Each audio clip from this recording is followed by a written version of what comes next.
west of Scotland, neck of the woods, Greenock and Paisley aren't so far apart. You don't want to be like me, Darwin. No, I don't. Yes, acting's not particularly obvious. It certainly wasn't for me, and from what I know of Richard's upbringing, it was a curiosity that he should be interested in it. And again, as I understand it, that's why he didn't really profess that that's what he wanted to do, and headed off into other professions first. Then I did Screen somewhere.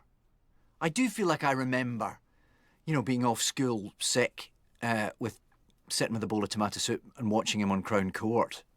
Very tasteful as a performer, which is why he's so funny, of course, because you know, we only really laugh at things that we can believe in, and if you can, as a performer, make the most outrageous seem believable, that can be hilarious, and that's what he does immaculately, I think. With one of the great all-time sitcom performances, it's so precise and measured, and yes, at times quite outrageous, and yet utterly truthful. Every moment of it is truthful, and that's quite a difficult trick to pull off, but he does it. People go out with him, and you are always aware that at any moment there'd be people screaming, "I don't believe it." Very much like that episode of Father Ted. We're thinking that's the way to handle that. It's so elegant, and it's so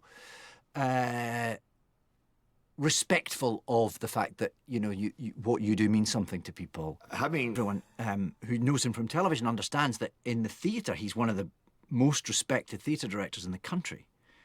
Actors talk of working with Richard in sort of slightly hushed tones. He's very much seen as a mentor, as someone who really knows how to get to the heart of an acting performance in the theatre. And his style is very much about simplicity and openness and cleanness and never doing too much. I've been very... For acting as a sort of as a bad word, the sense that if it feels like acting, it's not true, it's not real, it's open and calm and simple and clean lines.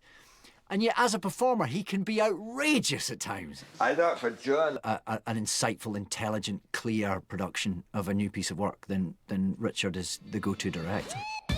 With Ricky and David Tennant, who team up in the comedy Duck Patrol.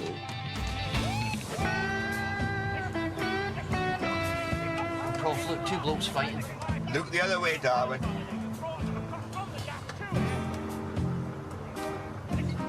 No, I can't. They're hurting each other. We'd better stop and sort it out. Are you mad?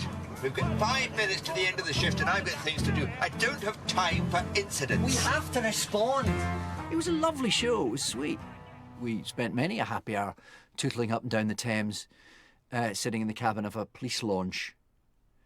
Yes, it's a long time since I've seen it. It didn't make it past Series 1, it has to be admitted, but we not for want of enthusiasm on our part. Never one to sit still for long, Richard needed to open new doors, so he took the leap.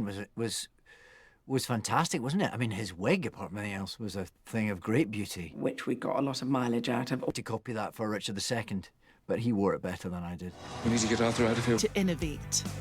And even now, in his 80s, he's still, you know, doing some pretty cutting-edge stuff. I mean, this Radio 4 show called Believe It, which is really hard to describe. Through me. The episode is a sort of fantasy journey into a corner of Richard's life, which might have a grain of truth somewhere in it and then spins off in extraordinary directions. And Richard, that even in his 80s, he should be doing some work that's unlike stuff you find elsewhere. It's pushing the boundaries of what's familiar to people, and it's surprising people. He's still going strong.